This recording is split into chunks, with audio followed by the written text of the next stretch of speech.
नाज़रीन करام, जो खबर हम आपको दे रहे हैं ये आपको पाकिस्तान की मीडिया के ऊपर कहीं दिखाई नहीं देगी। खबर इतनी बड़ी है कि एक हमला इमरान खान पर हुआ और एक हमला अरशद शरीफ पर हुआ, लेकिन जो इस वक्त खबर है वो सेंसर की जा रही है। और ख़बर ये है कि अरशद शरीफ की वालिदा ने यानी कि शहीद की मां ने नाम लेकर हाजिर सरवरस्त अफसरान समेत पाकिस्तान की खुफिया एजेंसी के सरबराह समेत बाकी तमाम अफसरान के नाम लेकर सुप्रीम कोर्ट के दे दिए और ये बताया कि अपने बेटे की शहादत के केस के अंदर वो इन तमाम शख्सियात का नाम नॉमिनेट करना चाहती हैं। आप जानते हैं कि अस्को नोटिस केस की समाअत हुई, FIR पुलिस ने अपनी मुद्दत में दर्ज कर ली थी और इसमें शहीद की फैमिली का कोई इनपुट नहीं था।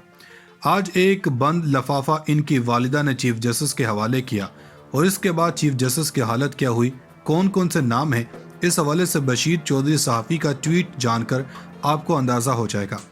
इन्होंने कहा कि अरशद शरीफ की वालिदा ने बंद लफाफे में FIR में कुछ अफराद को नामजद करने की दरख्वास्त थी, जिसे चीफ जस्टिस ने खोल कर पढ़ा और फौरन सफाइयाँ देते हुए बाल हुकूमत के कोर्ट में फेंक दी कि वो कानून के मुताबिक तहकीकात करे, जिसका मतलब ये है कि जिसे ही इन्होंने नाम लिए उसके बाद पाकिस्तान के चीफ जस्टिस के पर जलना शुरू हो गए। इसका मतलब यह है कि कुछ अहम और ताकतवर लोगों के नाम आए। इसके अंदर पहला नाम शहीद की वालिदा ने नामजद किया सुप्रीम कोर्ट के अंदर और इसमें जो पहला नाम है वो साबिक army chief general retired Qamar Javed Bajwa का है।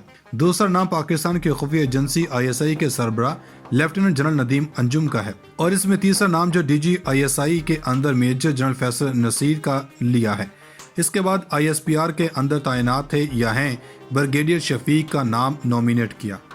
इसके बाद सेक्टर कमांडर हैं और कुछ और नाम हैं, इसमें ब्रिगेडियर फ़हीम का नाम लिया और इसके अलावा कर्नल नोमान और रिजवान हैं और ये वो सारे के सारे लोग हैं जिसका ताल्लुक पाकिस्तान की खुफिया एजेंसी के साथ है। और इसके अलावा और भी शख्सियात हैं, खुरम और वकार जिसको हुकूमत नामजद करना चाहती थी, इनको भी नामजद वालिदा ने किया है। लेकिन आपको ये तमाम खबरें मीडिया पर नज़र नहीं आ रही कि इनकी इस दरख्वास्त के बाद सब की कांपें टांग रही हैं और ये FIR होगी या नहीं होगी। सवाल ये है कि इमरान खान ने भी मेजर जनरल फैसल नसीर का नाम लिया था और FIR नहीं हुई और इस बार खुफिया एजेंसी के सरबराह और नीचे बहुत सारे नाम हैं और ये नाम हम नहीं ले रहे, ये इनकी वालिदा की दरख्वास्त में है और ये दरख्वास्त सोशल मीडिया पर सर्कुलेट भी कर रही है। और अब सवाल ये पैदा होता है कि कराची में एक हिजाम की दरख्वास्त पर शहबाज गिल के खिलाफ मुकदमा दर्ज हो सकता है, तो क्या अब एक शहीद की वालिदा जिसका शोहर और बेटा फौज की सर्विस कर चुका है, एक बेटा शहीद है और एक सहाफ़ी बेटा शहीद हुआ, हुकूमत के अहम रुकन शाह खावर ने फौरी तौर पर वहां पर भागने में आफियत जानी और अरशद शरीफ की वालिदा को कहा कि मैं आपकी मजीद वकालत नहीं कर सकता। इसके बाद अब सवाल ये पैदा होता है कि खुद जो चीफ जस्टिस जो इस हालत को पहुंचे हैं वो क्या कर सकते हैं। अब आते हैं फैसल वावड़ा जिन्होंने प्रेस कॉन्फ्रेंस की थी, जिसने सलमान इकबाल और मुराद सईद से जोड़ने की कोशिश की थी।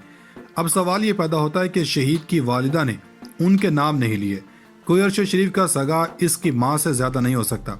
फिर अगली बात यह है कि आपको याद है कि बताया गया था कि अरशद शरीफ को पाकिस्तान में कोई ख़तरा नहीं था। इनकी वालिदा कह रही कि इनको ख़तरा था, इनको ज़बरदस्ती पाकिस्तान छोड़ने पर मजबूर किया गया। फिर प्रेस कॉन्फ्रेंस हुई थी, उनके जनाजे से पहले इन्होंने बताया था कि ये मिस्टेकन आइडेंटिटी का मामला है। एक बात ज़रूर है कि फैक्ट फाइंडिंग टीम जो इन्होंने रिपोर्ट जारी की है, इनके ऊपर कितना प्रेशर आया होगा। इन्होंने एक SHO के मुतालिक लिखा कि वहाँ पर इदारे के लोग पहले ही मौजूद थे, जहाँ इन्होंने कहा गया कि FIR दर्ज करें।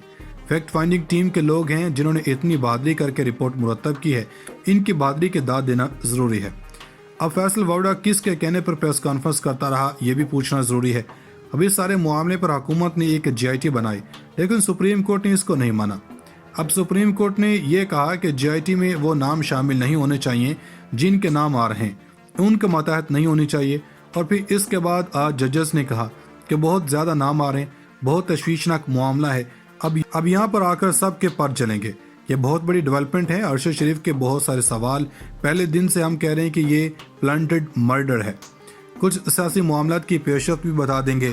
पंजाब में एक मिनिस्टर ऐड करने की कोशिश की गई, कासरू बाद में पता चला कि इन्हें मिनिस्टर बनाया गया। परवेज इलाही की गवर्नर से मुलाकात हुई, इमरान खान के इत्तेहादी हैं, बलीगुर रहमान नून लीग के हैं। इसका मतलब है अब मुज़ाकरात चल रहे हैं। आरिफ अलवी और इसाक डर की मुलाकात भी हुई थी।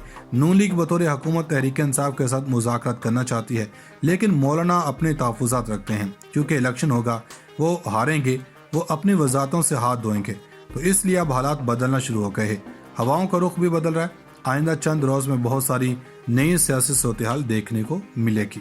ناظرین کرام، صوبہ خیبر پختونخوا کے گورنر حاجی غلام علی کا کہنا ہے کہ اگر وزیر اعلیٰ نے اسمبلیاں تحلیل کرنے کی تجویز دی تو وہ آئین پر عمل کریں گے۔ ڈان اخبار میں شائع رپورٹ کے مطابق سٹی یونیورسٹی میں کنووکیشن کی تقریب کے دوران صحافیوں سے گفتگو کرتے ہوئے انہوں نے صوبے میں گورنر راج کے امکان کو مسترد کرتے ہوئے کہا کہ یہ آپشن زیر غور نہیں۔ انہوں نے اعلان کرتے ہوئے کہا کہ اگر انہیں اسمبلیاں تحلیل کرنے کی سمری آئی تو وہ آئین کے مطابق دستخط کریں گے۔ تاہم انہوں نے تجویز دی کہ صوبائی اسمبلیاں تحلیل کرنے کے بجائے پاکستان تحریک انصاف کو ایوان میں واپس آ کر قانون سازی کے عمل کا حصہ بننا چاہیے۔ انہوں نے کہا کہ پی ٹی اے اگلے سال مئی میں عام انتخابات کروانے کا مطالبہ کر رہی ہے، لیکن الیکشن کی تاریخ اگلے برس اکتوبر میں پہلے سے طے ہے۔ اکتوبر اور مئی میں صرف کچھ ماہ کا فرق رہ جاتا ہے۔ خیبر پختونخوا کی جامعات میں مالیاتی صورتحال کے حوالے سے بات کرتے ہوئے گورنر حاجی غلام علی نے کہا اس صورتحال پر بات کرنے کے لیے اجلاس بلایا ہے جس میں تمام جامعات کی انتظامیہ شریک ہونے چاہیے۔ جن کے نام آ رہے ہیں ان کے ماتحت نہیں ہونی چاہیے۔ اور پھر اس کے بعد آج ججز نے کہا کہ بہت زیادہ نام آ رہے ہیں، بہت تشویشناک معاملہ ہے، اب یہاں پر آ کر سب کے پر چلیں گے۔ یہ بہت بڑی ڈیولپمنٹ ہے۔ ارشد شریف کے بہت سارے سوال پہلے دن سے ہم کہہ رہے ہیں کہ یہ پلانٹڈ مرڈر ہے۔ کچھ سیاسی معاملات کی پیشرفت بھی بتا دیں گے۔ پنجاب میں ایک منسٹر ایڈ کرنے کی کوشش کی گئی، کاسرو بعد میں پتہ چلا کہ انہیں منسٹر بنایا گیا۔ پرویز الہی کی گورنر سے ملاقات ہوئی، عمران خان کے اتحادی ہیں، بلیغ الرحمان نون لیگ کے ہیں۔ اس کا مطلب ہے اب مذاکرات چل رہے ہیں۔ عارف الوی اور اسحاق ڈار کی ملاقات بھی ہوئی تھی۔ نون لیگ بطور حکومت تحریک انصاف کے ساتھ مذاکرات کرنا چاہتی ہے، لیکن مولانا اپنے تحفظات رکھتے ہیں کیونکہ الیکشن ہوگا، وہ ہاریں گے، وہ اپنی وزارتوں سے ہاتھ دھوئیں گے، تو اس لیے اب حالات بدلنا شروع ہو گئے ہیں۔ ہواؤں کا رخ بھی بدل رہا ہے۔ آئندہ چند روز میں بہت ساری نئی سیاسی صورتحال دیکھنے کو ملے گی۔ ناظرین کرام، صوبہ خیبر پختونخوا کے گورنر حاجی غلام علی کا کہنا ہے کہ اگر وزیر اعلیٰ نے اسمبلیاں تحلیل کرنے کی تجویز دی تو وہ آئین پر عمل کریں گے۔ ڈان اخبار میں شائع رپورٹ کے مطابق سٹی یونیورسٹی میں کنووکیشن کی تقریب کے دوران صحافیوں سے گفتگو کرتے ہوئے انہوں نے صوبے میں گورنر راج کے امکان کو مسترد کرتے ہوئے کہا کہ یہ آپشن زیر غور نہیں۔ انہوں نے اعلان کرتے ہوئے کہا کہ اگر انہیں اسمبلیاں تحلیل کرنے کی سمری آئی تو وہ آئین کے مطابق دستخط کریں گے۔ تاہم انہوں نے تجویز دی کہ صوبائی اسمبلیاں تحلیل کرنے کے بجائے پاکستان تحریک انصاف کو ایوان میں واپس آ کر قانون سازی کے عمل کا حصہ بننا چاہیے۔ انہوں نے کہا کہ پی ٹی اے اگلے سال مئی میں عام انتخابات کروانے کا مطالبہ کر رہی ہے، لیکن الیکشن کی تاریخ اگلے برس اکتوبر میں پہلے سے طے ہے۔ اکتوبر اور مئی میں صرف کچھ ماہ کا فرق رہ جاتا ہے۔ خیبر پختونخوا کی جامعات میں مالیاتی صورتحال کے حوالے سے بات کرتے ہوئے گورنر حاجی غلام علی نے کہا اس صورتحال پر بات کرنے کے لیے اجلاس بلایا ہے جس میں تمام جامعات کی انتظامیہ شریک ہوگی۔